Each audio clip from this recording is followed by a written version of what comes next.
Hello everyone, আসসালামু আলাইকুম। আশা করছি যে যেখান থেকে ভিডিওটা দেখছেন সবাই অনেক বেশি ভালো আছেন। আমি আমার আগের একটা ভিডিওতে আপনাদেরকে বলেছিলাম প্রতি সপ্তাহের শুক্রবারেই আমাদের একটা না একটা দাওয়াত থাকে। তো কালকে যেহেতু শুক্রবার ছিল আর দাওয়াত ছিল না, কালকে কিন্তু আপনাদের সাথে আমি একটা ভিডিও শেয়ার করেছি বাসায় কি রান্না করেছি সেটা নিয়ে। তো কালকে যেহেতু দাওয়াত ছিল না, আজকে শনিবার, আজকে কিন্তু ঠিকই একটা দাওয়াত ছিল। আর এটা হচ্ছে একটা বিয়ের দাওয়াত। তো চলেন আপনাদেরকে সাথে নিয়ে দাওয়াতে চলে যাই। তো এই তো কথা বলতে বলতে কিন্তু এসে পড়েছি দাওয়াতে। আর এটা অনেক বড় একটা কমিউনিটি সেন্টার, এখানে অনেক মানুষের আয়োজন করা হয়েছিল গাইস, আপনারা তো দেখতেই পাচ্ছেন। আমরা কিন্তু 2টার দিকে এসে পৌঁছেছিলাম, কিন্তু এখানে এসে আমরা একটা সিটও খালি পাইনি। আর আমাদের ফ্যামিলি যেহেতু অনেক বড়, আমরা কিন্তু ফ্যামিলি মেম্বার অনেকজনই গিয়েছিলাম। তো এখানে দেখতেই পাচ্ছেন এত বেশি মানুষ ছিল, একটা টেবিলে একটা চেয়ারও খালি ছিল না। তো কি আর করার, এখানে দাঁড়িয়ে দাঁড়িয়ে ওয়েট করছিলাম। আর ওয়েট করতে করতে ভাবলাম যে আপনাদের জন্য একটুখানি ভিডিও করে নেই, যেহেতু যেটাই করি আপনাদের সাথে শেয়ার না করলে একদমই ভালো লাগে না। আসলে আমাদের জীবনে যে কোনো কিছুই হোক না কেন, সব কিছুরই কিন্তু নেগেটিভ দিকের পাশাপাশি পজিটিভ দিকও আছে। তো সব সময় সব কিছুতে শুধু নেগেটিভ চিন্তাভাবনা না করে কিছুটা পজিটিভ চিন্তাভাবনা করলে কিন্তু সেটা সবার জন্যই মঙ্গলকর হয়।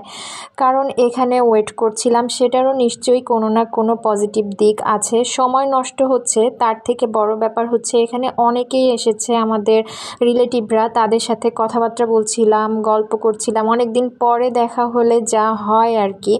তো এটাই হচ্ছে পজিটিভ দিক। কথা বলতে বলতে অনেক বেশি জ্ঞান দিয়ে ফেলেছি হয়তো, আর অনেকেই আছেন জ্ঞান দেওয়া পছন্দ করেন না। আমি নিজেও অনেক সময় আমার বিরক্ত লেগে যায় যদি কেউ বেশি জ্ঞান দিতে আসে। তো যাই হোক, এখানে যাদেরকে দেখতে পাচ্ছেন সবাই কিন্তু আমার ফ্যামিলি মেম্বার। ওরা ঠিকই বসতে পেরেছে, মানে ওদের খাওয়া দাওয়া তাড়াতাড়ি হয়ে যাচ্ছে, আর আমরা কিন্তু এখনও জায়গায় পাইনি। তো খাবার দাবার কী ছিল চলেন সেটা আপনাদের সাথে একটু শেয়ার করি। এখানে যথারীতি বিয়েবাড়িতে যা যা থাকে, পোলাও, মুরগির রোস্ট, গরুর মাংস, তারপরে কাবাব, বোরহানি, এগুলো সবই ছিল। আর আমরা তো এখানে দাঁড়িয়ে দাঁড়িয়ে ওয়েট করছিলাম আর ওদের খাওয়া দেখছিলাম। আর এই যে আমার ছেলে কিন্তু আমাকে রেখেই খেতে বসে পড়েছে। তো কি আর করার, আমি ওকে বলছিলাম ঠিকঠাকভাবে খাওয়ার জন্য। ও কিন্তু শুধুমাত্র একটুখানি পোলাও আর মুরগির রোস্ট হলেই ওর খাওয়া হয়ে যায়, ও একদমই খেতে চায় না।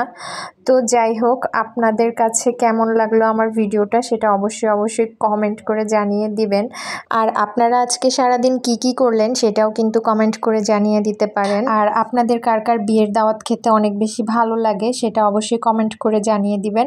আর আমার ভিডিও দেখে আপনারা গেস করেন তো দেখি, যে বলতে পারেন কিনা যে এটা কোন কমিউনিটি সেন্টার। আমি কিন্তু এখন বলছি না, আমি আপনাদের কমেন্ট চেক করব যে আপনারা বলতে পারেন কিনা এটা কোন কমিউনিটি সেন্টার আর এটা কোথায় অবস্থিত, সেটা আপনারা আমাকে জানিয়ে দিবেন। তো আমার ভিডিওটা একদম শেষ পর্যায়ে চলে এসেছি।